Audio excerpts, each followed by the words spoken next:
is a robbery! Everybody down! Go ahead up!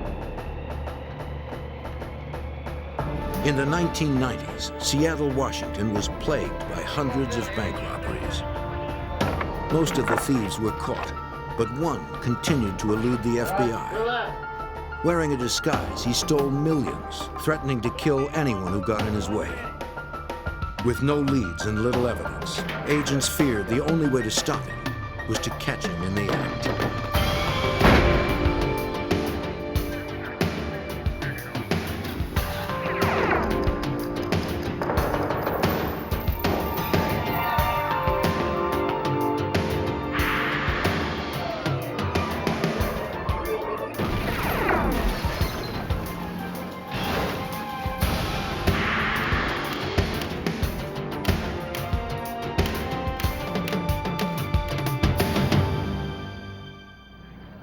Every bank teller's worst fear is to stare down the barrel of a robber's gun. Banks use a variety of devices to discourage would-be robbers. Security cameras, silent alarms, and exploding die packs. But when an elusive bank robber targeted Seattle's banks, none of these precautions were effective. I'm Jim Kallstrom, former head of the FBI's New York office. It would take cunning, precision, and patience to capture a master of disguise the FBI knew only as Hollywood.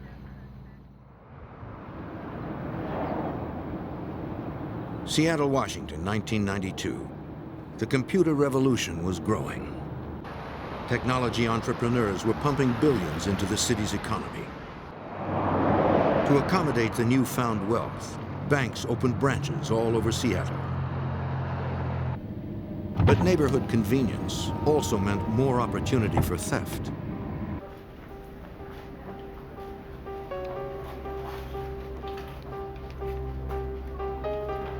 On the afternoon of June 25th, at Seafirst Bank's Madison branch, It's a robbery! two masked gunmen threatened to shoot anyone who did not comply with their demands. Anybody home? We're gonna shoot! One trained his gun on the frightened customers, while the other forced a teller to empty her cash drawer.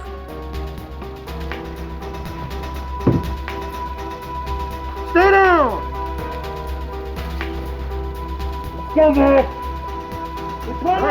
After the bag was filled, they demanded car keys from one of the customers who they had watched pull up. They warned the tellers not to hit an alarm or they would return and kill someone. The two sped away with nearly $20,000. Since the bank's deposits were insured by the federal government, the FBI was called in to assist the Seattle police. One in front and one in the back. Because no alarm had been tripped, the bank's security cameras were not activated. Investigators had no photos of the suspects. Customers and bank employees described the gunman as being of medium height and build. One employee heard the man holding the cash call to his partner using the name Mark. The guy came to that door. The robbers had worn gloves, so no fingerprints could be obtained. Investigators attempted to lift shoe prints from the desk where one of them had stood.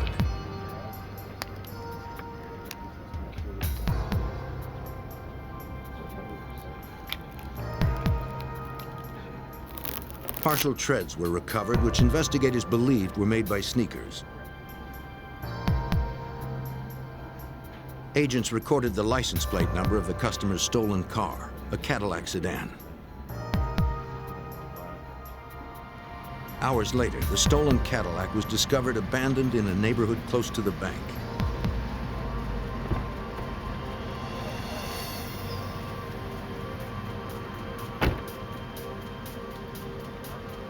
Forensic technicians would pore over the vehicle's interior, but find no fingerprints, hairs, or fibers foreign to the car. 7 weeks passed with no leads. Then, on Friday, August 14th, This is a robbery! Everybody the same down, bank was down. robbed again. Jump! Though the thief struck alone wearing a new disguise, one of the tellers believed it was the same man. He What are you appeared to doing be down wearing there? theatrical makeup. We didn't trip off any alarms, did we? Fill that up. His take was more than $8,000, and it was just the beginning. Over the next 3 months, the same man hit 4 more Seattle area banks. Each time, a solo gunman wearing theater makeup, a hat, and dark sunglasses was responsible. He brandished a Glock 9mm pistol and threatened to kill anyone who tried to stop him.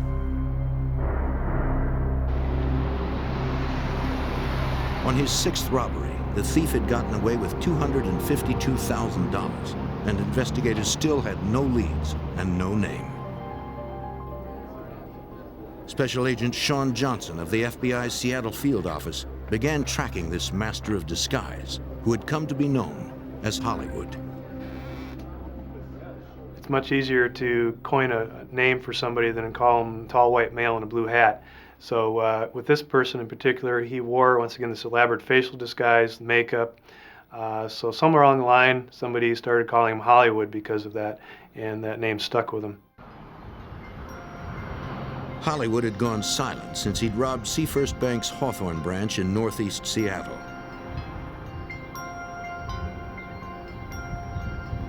His take from that location exceeded $250,000. To date, Hollywood had grabbed over $320,000 from Seattle area banks. It's the same MO.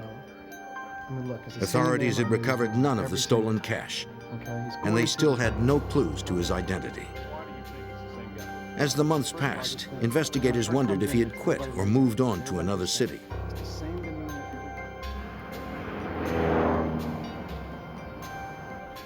Then, on November 24th, 1993, just over a year since his last heist, Hollywood struck again.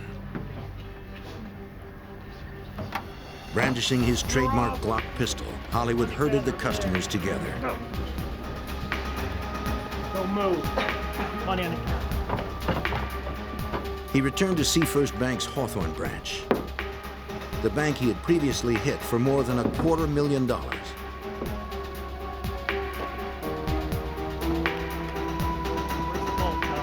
He asked for the reserve cash. Unsatisfied with the cash drawer take, he ordered a teller to let him into the vault in a back room.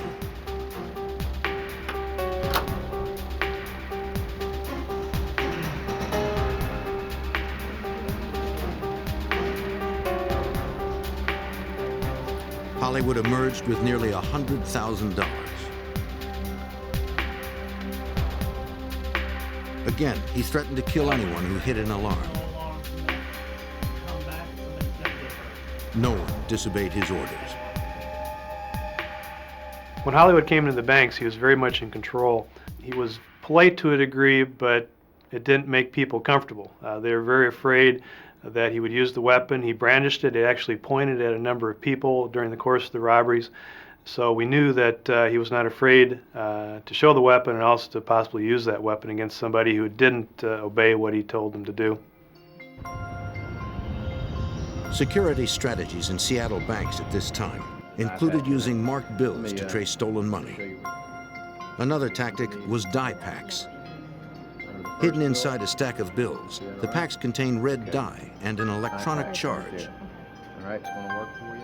Just underneath one sack. The pack detonates and stains a thief when he crosses sensors at the bank's exit. Safe is tied in. Silent alarms made it possible for tellers to call the police without alerting the robbers. Wait till I get out. Once you press that button, Video once you press cameras the button, monitored every the camera corner of the will cut bank. off. They'll take a picture about every 7 seconds. and they'll So take a far, picture. Hollywood had somehow managed to defeat all these measures. When they did it, you need to give us a call. July 13th, 1994. Hollywood attacked his 10th bank in 2 years. He used a stun gun to threaten bank employees. The teller risked her life pushing a silent alarm. 754 North Independence, Westlake Bank and Trust, robbery in progress.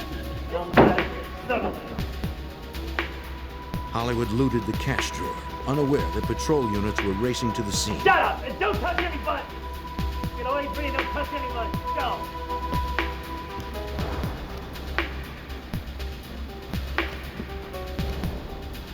All right, good. He fled with nearly $112,000.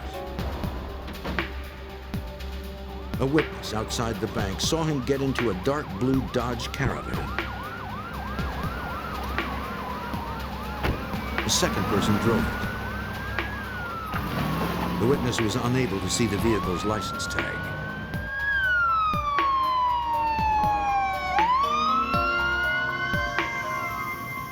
After police secured the scene, another bank employee arrived for work. Oh, very good, thank you. Just tell me what you saw. He told police about an incident on the previous day. The employee noticed a man taking notes in front of the bank, standing next to a blue Dodge Caravan.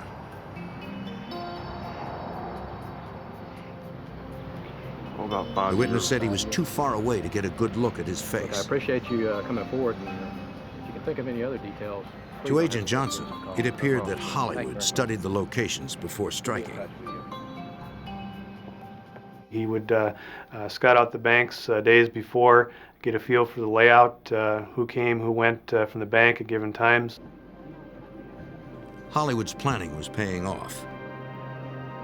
He had gotten away with over $660,000.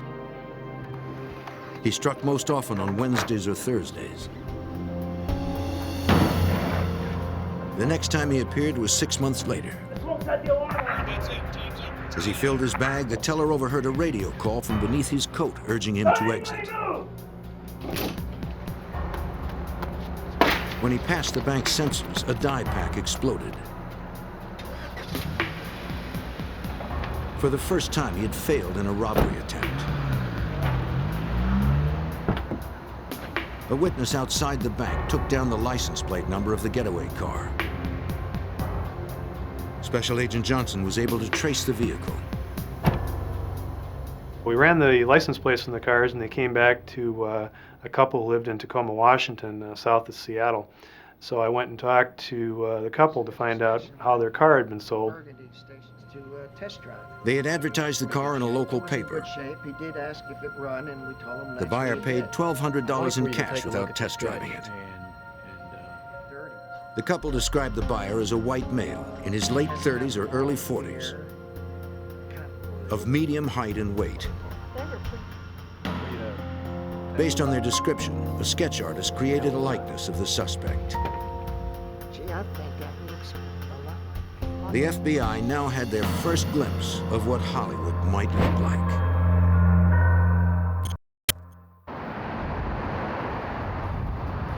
By the spring of 1995, a masked Seattle gunman had robbed 12 banks of nearly $1 million and left behind few clues.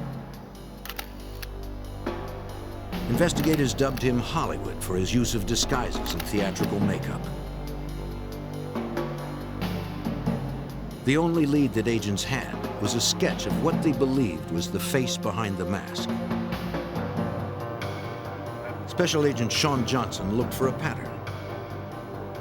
If he could figure out similarities among the banks Hollywood robbed, perhaps he could predict when and where he would strike next.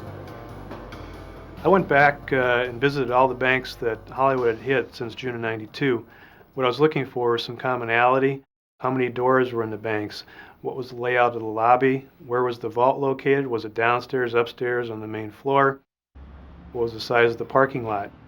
Was it adjacent to the bank? Was it across the street? What kind of street was this bank located on? Johnson discovered that most of the banks were in commercial districts where area businesses made their deposits. The banks also bordered residential areas.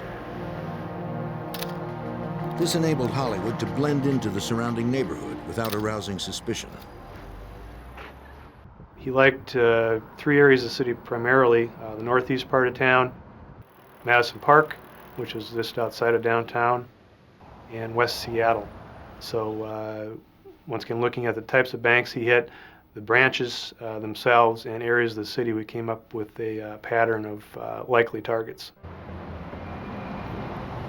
In March of 1995, 3 years after Hollywood's initial heist, the Puget Sound Violent Crimes Task Force was formed. Staffed with investigators from 5 different agencies, they had one goal in mind: to take Hollywood off the streets. Hollywood struck most often around noon, and almost always on the last 3 days of the work week. 4 of his past 5 robberies occurred in late January or early February. Agents calculated that Hollywood appeared to be going through about $20,000 a month. The detective Mike McGann joined the task force in June of 1995. McGann knew the streets and had many bank robbery collars to his credit. It was my belief that at least 95% of the people that I arrested were narcotics users. The other 5% I believed to be gamblers, thrill seekers, professionals, or people that were working out of sheer desperation. Where I'd classify Hollywood was that he was a well-trained, well-disciplined professional. McGann pored over the security camera photos of Hollywood. He noted the weapons he brandished were a 9mm Glock and a stun gun. At the time, these arms were being considered as weapons of choice among law enforcement. The detective also noticed that Hollywood indexed his trigger finger on the side of the 9mm, a technique taught to police officers. Many of the robberies occurred in the late morning, between 11 a.m. and noon, precisely the time when a shift change for the Seattle police occurred. The evidence pointed to a frightening possibility. Hollywood might be a cop. And the reason I thought he was a police officer is he knew so much about how we operated, that he was probably watching us or listening to us. He was disciplined. He was in and out of the banks quickly. He moved swiftly. He just knew a lot about the policy procedures of the bank. He knew that the areas that he was hitting in were primarily residential areas that don't have much police presence in them. Then something else caught his eye. He noticed that Hollywood was wearing a radio on his belt. If Hollywood was communicating with a walkie, perhaps police could intercept the transmission. The detective contacted an electronics expert known as the Glitch.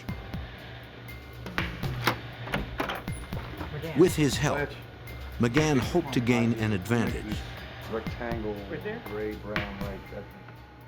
I had sat down with this person and showed him the surveillance photographs of Hollywood and the two-way radio he had, and he was able to determine the frequency most common to those radios that he would work off, and it was 2 different frequencies. The Glitch offered to rig up a scanner in McGann's unmarked car. 329. How did you come up with this? By eavesdropping on Hollywood, investigators hoped they could pinpoint his whereabouts and catch him in the act. The idea didn't work. Special Agent Johnson was stationed outside a bank in northeast Seattle, monitoring the radio, when Hollywood and an accomplice struck elsewhere. It's about 11:30. I was going to break off about 12 o'clock, and all of a sudden I heard the Seattle police radio saying we've had a bank robbery, First Interstate Bank, and that was about 2 miles from my location. I heard the physical description. I knew at that point it was Hollywood, and he had come back on one of those 3 days I predicted a year before, and we just missed him. A bystander outside the bank got the license number. Like his first robbery, the getaway car was found in a neighborhood near the bank. The FBI traced the car back to its owner, who said he had sold it to a man for cash a few weeks earlier. I had the owner come up and look at the vehicle, and I said, "Is there anything different about this car from when he sold it. And he says, sure. Overall condition of your engine compartment here, is anything? The owner noticed the car had a new battery. Certainly different here. You notice any difference? I was about to say. Agents found that the car had been wiped down inside and out. The owner also noticed that 2 of the tires had been replaced with newer ones. So I went to trace the tires, found out they'd been bought in Tacoma, Washington. The battery was bought at a Sears store in Tacoma about 2 days after the car was purchased. So I knew at that point that these people, whether it was Hollywood and or his partners, were in the area at least 2 months before the robberies. Working with a sketch artist, the owner described the buyer. Investigators now had 2 composite sketches, but they were still no closer to catching Hollywood. Supervisory Special Agent Ellen Glasser was brought in to head the task force. She made the decision to go on the offensive. It's one thing to put pen to paper and to put your thought processes at work and try to solve a case. It's another when you take a proactive posture in an investigation, knowing that you might get into a confrontation with somebody like Hollywood. The supervisor realized that a more aggressive stance would place her agents in greater peril. Hollywood had repeatedly threatened to kill anyone who tried to stop him. We knew he had a propensity for violence and figured that if he was going to these elaborate means to disguise himself to plan the robberies, that he probably would not necessarily give up easily as most others did. And we were concerned about safety of law enforcement and safety of customers and employees of the banks. Okay, he's taking a lot of care. More with his personnel vehicle. were assigned to specific areas of the city, targeting the banks hit most often by Hollywood.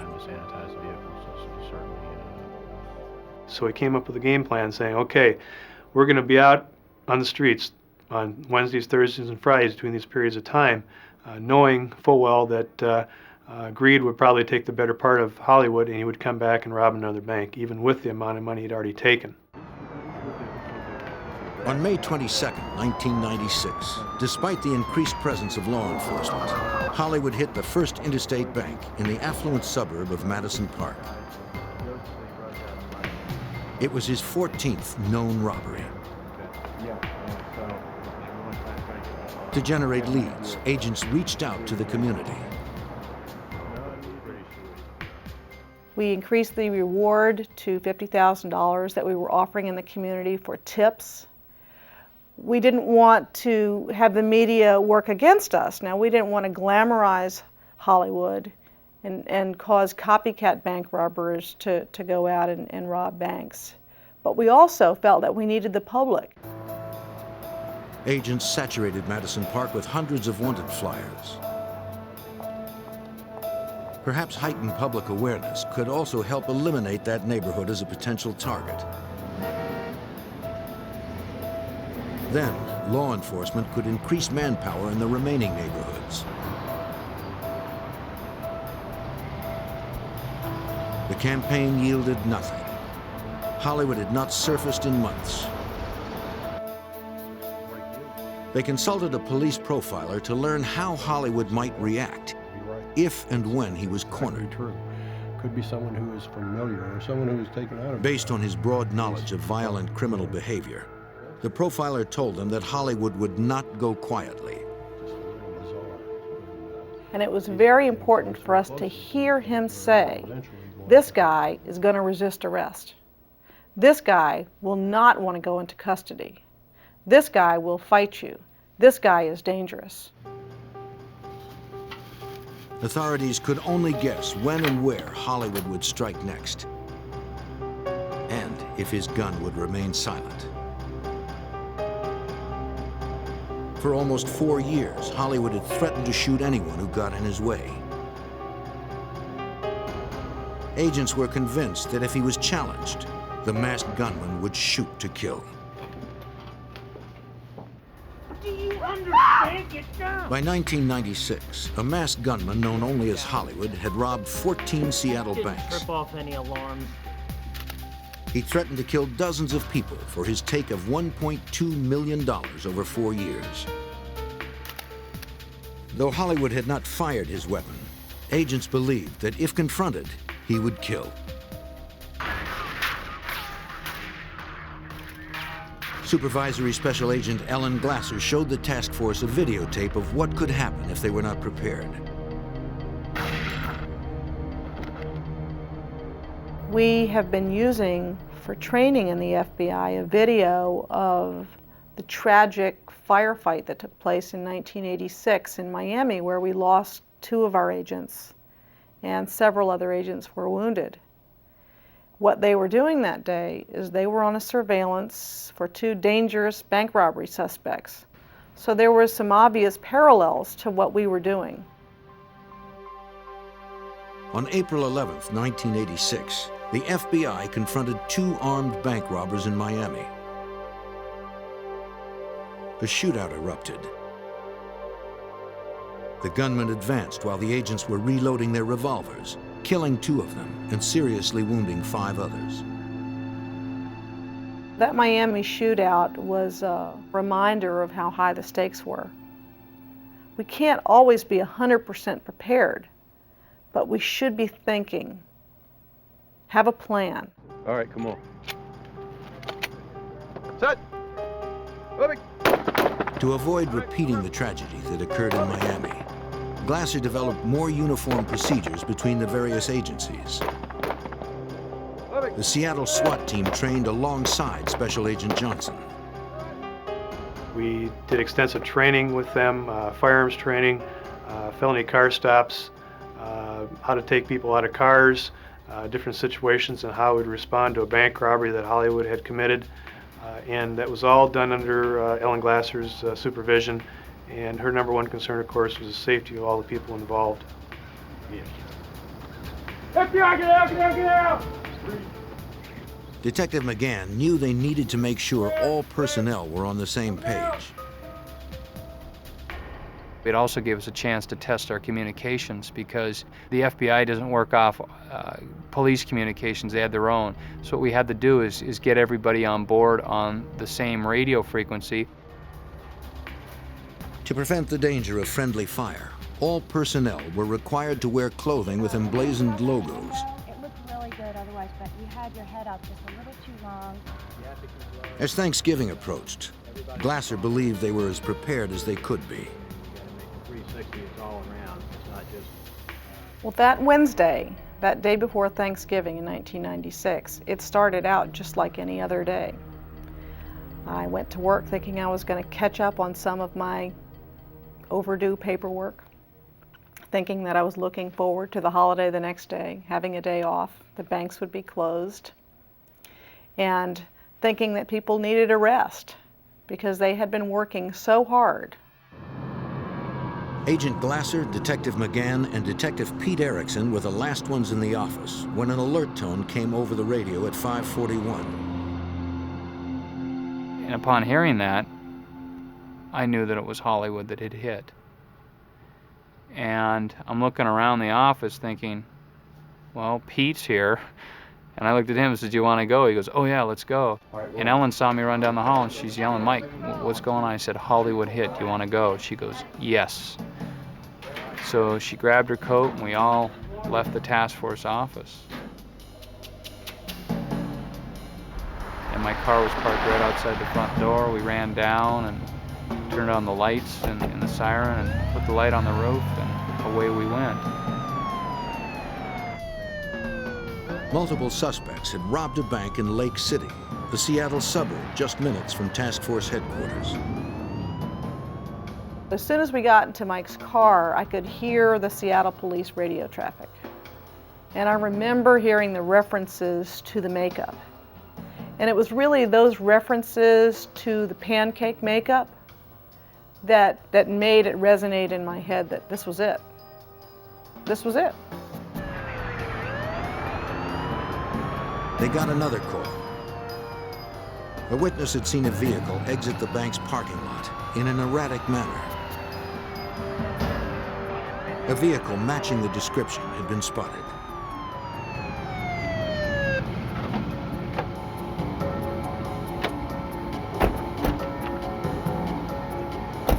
The Police believed they had found the getaway car.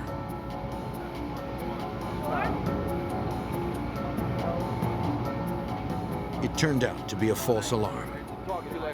The engine was cold. 20 minutes had passed since the first call. McGann was sure that Hollywood had transferred to a different vehicle by now. He would need a place to change. He would need a place to take that makeup off, that wig off, to change his clothing, to put the weapons, so put the weapons away, or the money. The getaway car there would most likely be a van. Detective McGann continued to cruise the side streets in the residential area near the bank. From past robberies, McGann and Agent Glasser knew this was where he would most likely change vehicles.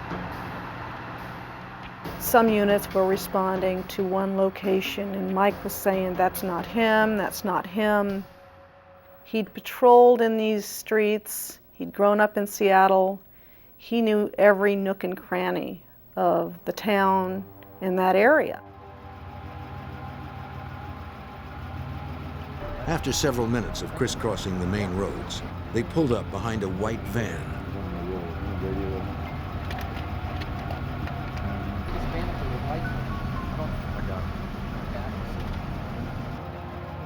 And there was condensation on the insides of the windows. I mean, heavy condensation where the beads of water were dripping down on the insides of the van.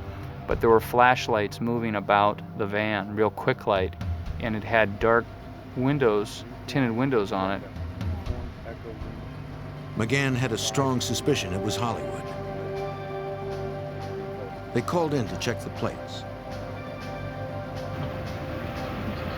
The driver of the van ignored the emergency lights and pulled away.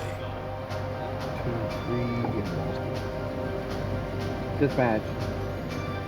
Vehicle. The investigators had no way of knowing how many persons were in the van, or if they had any weapons. If it was Hollywood, they knew at the very least he would be carrying a 9mm Glock. By this time, I knew he knew we were behind him. He could see me. He just knew we were there. And he drove northbound and slowly came to a stop. They prepared to approach the idling van. Good! When I got out, all I saw was this person holding the rifle at port arms and stepped out from the side and took aim at me with that rifle. And right then I feared that I was going to be shot and killed. The rifle jammed. McGann fired into the rear of the van. The chase had turned into a firefight. Get in. On the night before Thanksgiving 1996, 3 investigators had just fired at a fleeing van after its driver had attempted to shoot them with a rifle. They believe the van held a man known only as Hollywood, an elusive bank robber. Special Agent Sean Johnson responded to the call for backup. My pager went off. I looked at it and knew immediately there had been a bank robbery. I called the office and was told that Hollywood, based on the description that they had gotten, Hollywood had just robbed a bank, Seafirst Bank, Lake City branch in the north part of town. Still several miles away, Johnson raced to the location.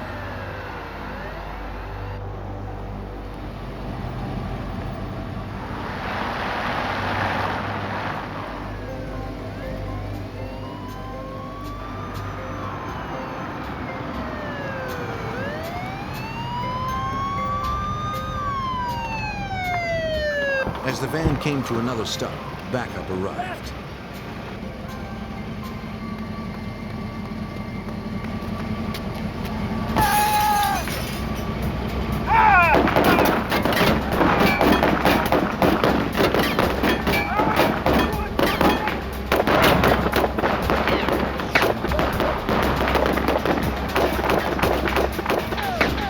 The gunman ducked back into the van and the chase resumed. Special Agent Glasser felt it was a miracle the three of them had survived unharmed. I think that's partially by the grace of God, because these rounds were found in the windshield of the car that was behind us, so they went right over us. They continued to pursue the unidentified gunman through the residential neighborhood. The agent updated their new position for approaching units.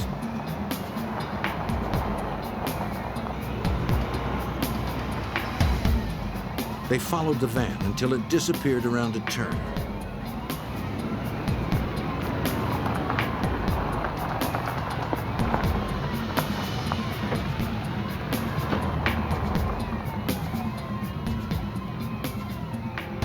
Fearful he might be driving into an ambush, McGann got out and continued the pursuit on foot.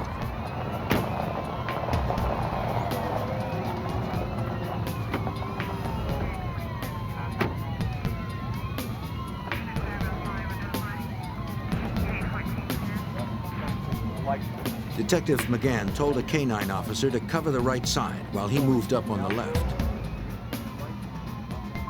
And I'm trying to think, am I doing everything right? I'm alive, there's no bullet holes in me, my coworkers are alive, plenty of help is behind us. And I knew plenty of help was in front of us, coming at us.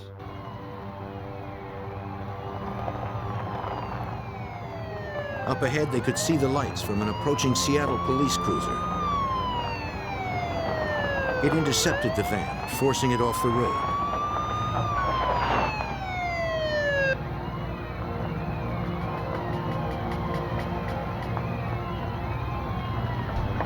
The van had come to rest in the front yard of a house. Investigators still had no idea how many were in the vehicle. Right. Out of the van! Keep your hands where we can see them! Doors are open. The side doors burst open, Go, go. but no one came out. Cover me! Out of the van! Keep your hands out where we can see them! Keep your hands out! 2 men, badly wounded, were pulled from the van. Keep your hands out! One suspect had taken 3 rounds. The bullets had penetrated his left shoulder, thigh, and stomach. The other had been hit in his right shoulder. When I looked down at him and said, "What's your name?" And he said, "Steve." I said, "Steve what?" And he said, "Steve Myers." And I said, "Are you Hollywood?" And he says, "No." The other suspect was taller and heavier than the gunman from the security camera photos. Police believed he was not Hollywood either. The detective turned his attention to the van, but no one else was inside. And I'm thinking, where's this third suspect? You're saying the suspect got out. Are you positive? And they're saying, yes, he got out when he saw us. He took off. So I'm thinking, oh, my God. Investigators quickly organized a search, both on the ground and in the air. A third suspect, probably Hollywood, was on the run. Police believed he was armed. They did not know how far he could get if he was wounded. As the search continued, a forensics team processed the van. And in the back of the van, there was a guitar case that had been converted into a gun-carrying case, and a blue nylon bag that had money in it. And it was a big bag of money. The robbers had left behind more than $1 million. They also found pieces of a latex mask, most likely belonging to Hollywood. Scattered around the blood-soaked interior, investigators found an assault rifle, a semi-automatic shotgun, 2 pistols, and several boxes of ammunition. Hollywood's Glock 9mm pistol was nowhere to be found. Could have taken hostage in a house, yeah. That did cross my mind that, you know, maybe he ran into a house and was holding a family hostage and would hold them until, you know, the early hours of the morning, or until traffic died out, or he could be watching us. He could be one of us. Wherever he was and whoever he was, Hollywood had eluded the FBI once more. After 4 years of pursuit, the masked bank robber known as Hollywood had eluded capture again following his 15th known bank robbery. But 2 of his accomplices had been taken into custody. One was identified as Mark Biggins. Biggins had been Hollywood's accomplice in 3 of the robberies, including their first. He wore the Reagan mask. The other accomplice was Steve Myers, the man who drove Hollywood's getaway cars. Special Agent Johnson pressed Myers for Hollywood's real name. You need to tell me who this person is, where he is. And he finally said, okay, I'll tell you. The person you're looking for is Scott Scurlock. Scott Scurlock wasn't a police officer. He was a local actor. Agents moved in on his 20-acre ranch in Olympia, Washington, an hour south of Seattle.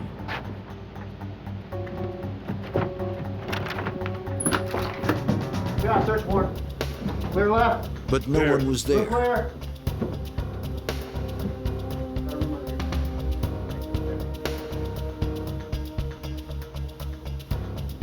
Investigators found a semi-automatic 9mm Glock. Okay. Shoot it. And our 9s. All right, check it out. Agents recovered $23,000 in cash.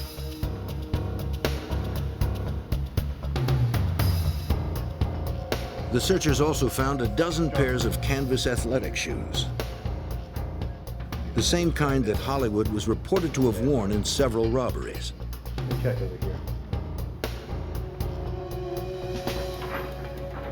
Behind the house, agents approached a barn. All right, clear left. We're clear. Inside, they found tools, building materials, and equipment. On the dusty floor, one of the agents noticed some footprints that led to a trap door.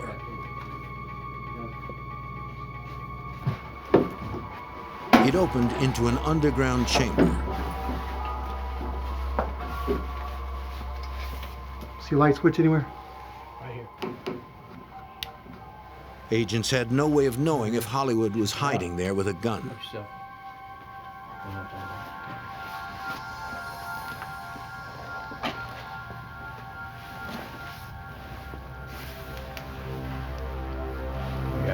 Scurlock wasn't there. But behind a curtain, they discovered a second room. Lighting switch anywhere? It was a complete makeup studio. The agents also found a photograph of Scurlock without makeup. Is this who we've been looking for? It's gotta be. Is it Hollywood? That's the man. It's gotta be. Behind the barn, Special Agent Sean Johnson and his team came across a large treehouse. It sat about 60 feet up into the trees. It was built on 7 cedar trees. It consisted of 3 stories. It had numerous ramps that extended out from the treehouse. It was something to behold. Agents searched the treehouse. They found no sign of Scurlock. Police were still patrolling the neighborhood where the shootout had occurred the night before.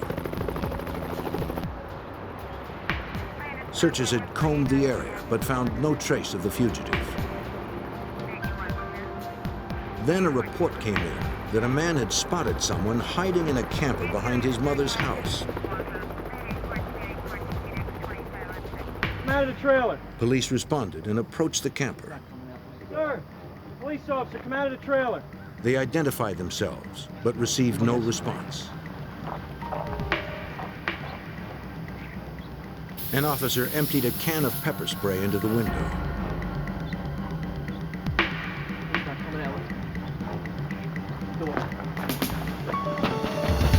Police, come out of the trailer.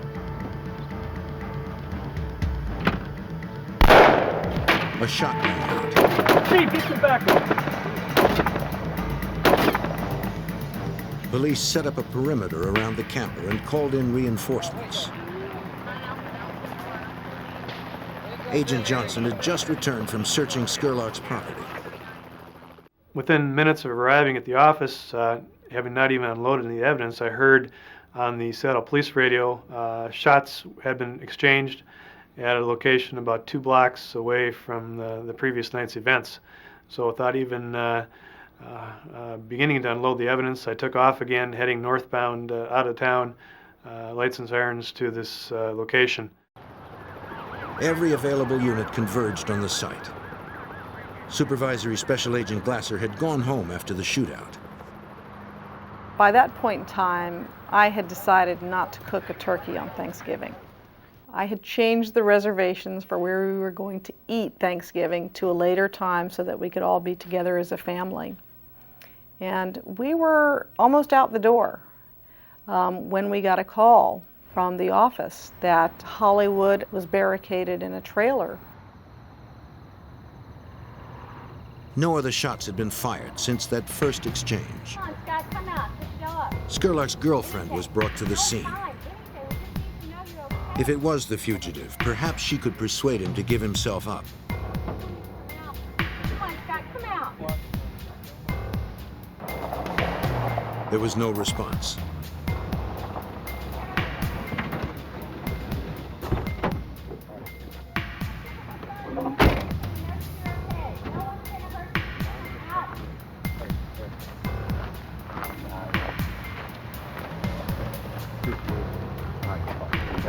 Nobody knew for sure who was in the camper.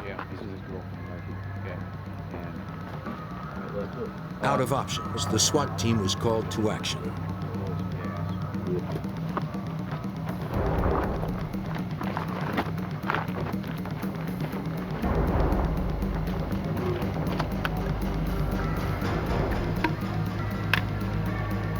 Hoping to flush out the suspect, they fired 2 rounds of tear gas into his refuge.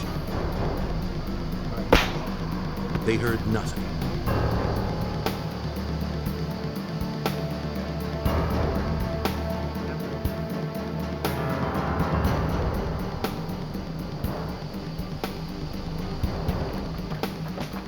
SWAT members entered cautiously. And the initial radio communication from the SWAT team said there's lots of blood, but we see no body. And my first reaction to that was, is this guy a ghost or what? How can there be no body? And then just seconds later they say, we've got a body. Through the smoke, a white male could be seen lying lifeless on the floor. A gun near his head.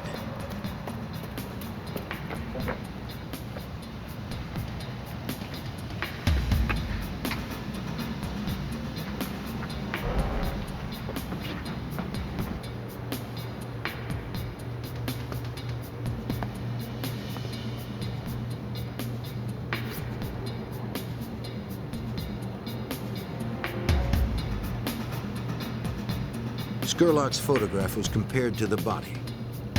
It matched. The coroner later determined that his death had been self-inflicted. Mark Biggins recovered from his wounds. He and Steve Myers pled guilty to bank robbery, assault on a federal officer, and firearms violations. They were sentenced to 21 years in a federal prison. Scott Scurlock had hidden behind a mask for 4.5 years. But when the FBI struck back, the man they called Hollywood found there was no place left to hide.